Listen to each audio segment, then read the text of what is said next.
Well, good morning. Good morning. This is Brent from the Real Man Project. On my way to work, I'm in my car.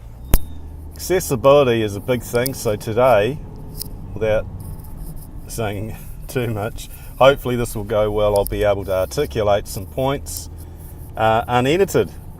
A lot of the podcasts and this whole podcasting game requires a huge amount of editing and sound improvements. So I apologise if it's not sounding so great, but I wanted to get a message out today because accessibility is big. We've got a lot of things going on in our lives, and to get, just to have the time and the energy to get it, get things out to you guys, get things out there in the ether, the internet, the wide world of thought is difficult. Recent news is I'm moving into working for myself, so it's taking up a huge amount of time. But the Real Man Project will continue, and I'm thinking a lot about quality versus volume. So just recapping, we've gone and posted 3 podcasts regarding divorce. If any of you guys have friends that are experiencing this or going through it, I recommend that they listen to that. There is wisdom that has been learnt firsthand that I offer. Also, we've kind of been talking about mindset in terms of going to your cave. There's that old saying of, but men going to their caves, to sort things out. Well, I kind of wanted to talk a little bit about that and kind of wrote some articles and talked about how that could be quite detrimental, because it's actually going or retreating or going into your cave is a detrimental step, because it's inaction. It's actually possibly passive aggressive. Whatever it is, it doesn't help us. So I explored that and then came up with this idea that mentally, rather than going and sulking and waiting or hunkering down and waiting for things to change, and they never do without our input, that we could actually build a mindset that is overcoming in our situation. So each time there's setbacks, each time there's things that are unsolvable, how do we fix this? That this overcoming mindset and the how-to part. There were 10 points I made. The last posting on realman.org.nz was the last post. Things like not feeling sorry for yourself, things like doing things with team, just confidence, mindset building attitudes and values that bring about change, bring about incredible change. Today's topic now, this week, perhaps this month, is I've had a great sense of an inner peace and that kind of sounds a bit new agey, but a real sense that there's been a shift spiritually and a shift also in the physical in regards to the plight of progressive liberalism and where that's heading and how that affects men today. I want to relay you a story, and this is in regards to my children. So I talked about divorce and how divorce is not only set to destroy family, but ultimately divorce is set out to destroy you, because I think that it's an entity. It gets in the minds of everything. It's a bit like a concentrated dose of poison. It just reaches the outer extremities and kills as much and as many things as possible. So this affected my relationship with my sons. I've got 2. And, one of the sons, we've had an off and on type relationship. Well, it blew me down the other day. I had been texting him and trying to figure out, why aren't you responding to me? And it was sort of strange because he kept ignoring and he wouldn't answer. And the last time I saw him, which was close to January, he'd come over for a meal with a friend, and I thought everything was good. Hey, we're going to carry on with this. But you know, along the way, there's been, in raising this whole Real Man project, awareness that guys need a strong advocate, and there just doesn't seem to be a voice that may be particular to my needs or your needs. And maybe I'm not the guy, but I'm trying to encourage us as men to get up, to get out there, and to embrace fatherhood, and to be strong fathers, and to be strong men for our nation, for our families, and for our sons. So my older son, I can't disclose too much, obviously. I want to retain or protect his integrity, but I think he's struggling because he's kind of, I guess, being against his dad, me. He's got issues, maybe he's got valid ones, I don't know. But I've watched the struggle and thought, wow, you know, if only he would come to me.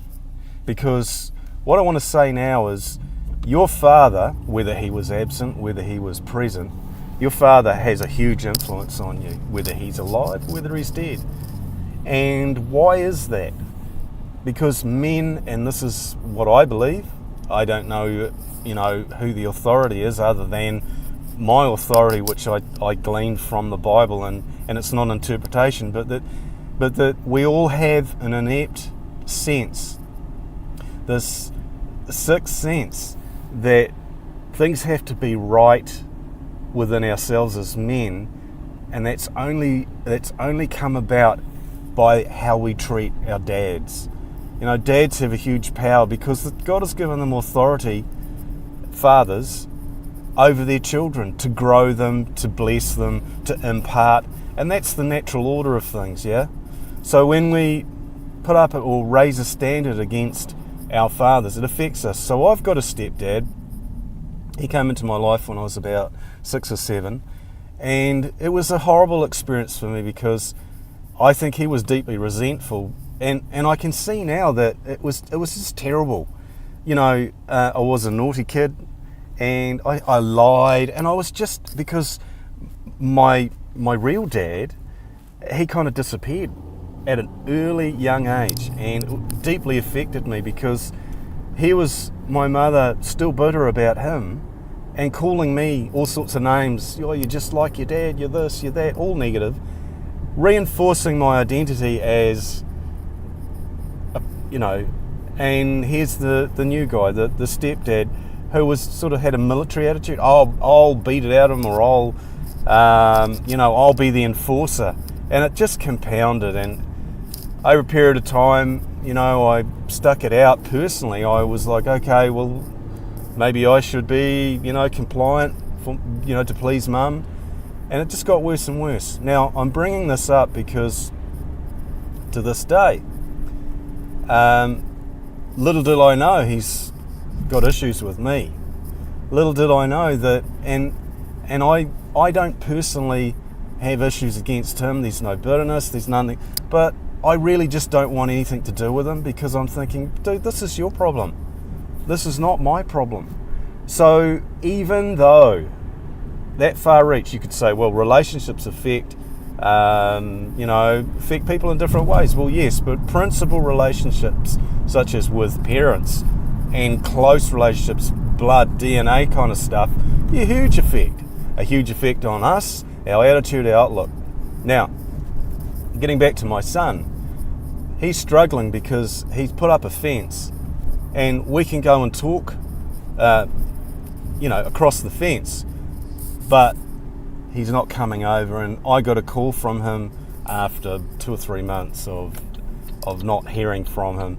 Dad, you know, this has happened, I need your help. Now, I'm not going to go into that, but I kind of, at first I laughed, and I just thought, well, you know, something as serious as that drove him to come and see me. So tomorrow we're going to go, and I'm going to pick him up early, and we're going to drive down out of town to go and watch my middle son's rugby game.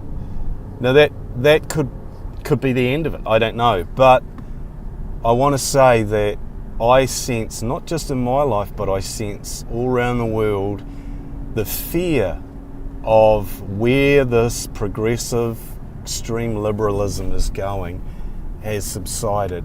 I sense it, I feel it. I don't know about you guys.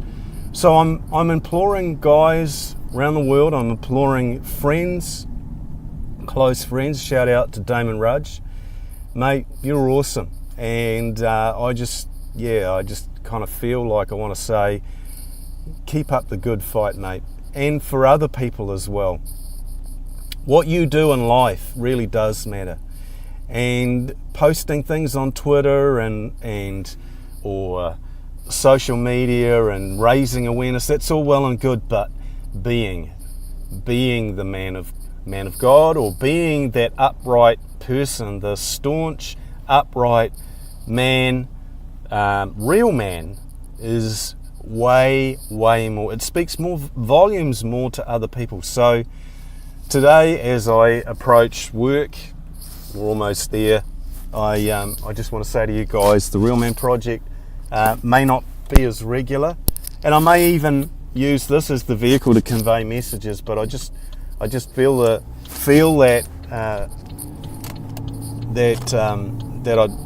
I wanted to say, you guys are important. The real men around us, the men that we look up to, the models that we have, embrace them, bless them.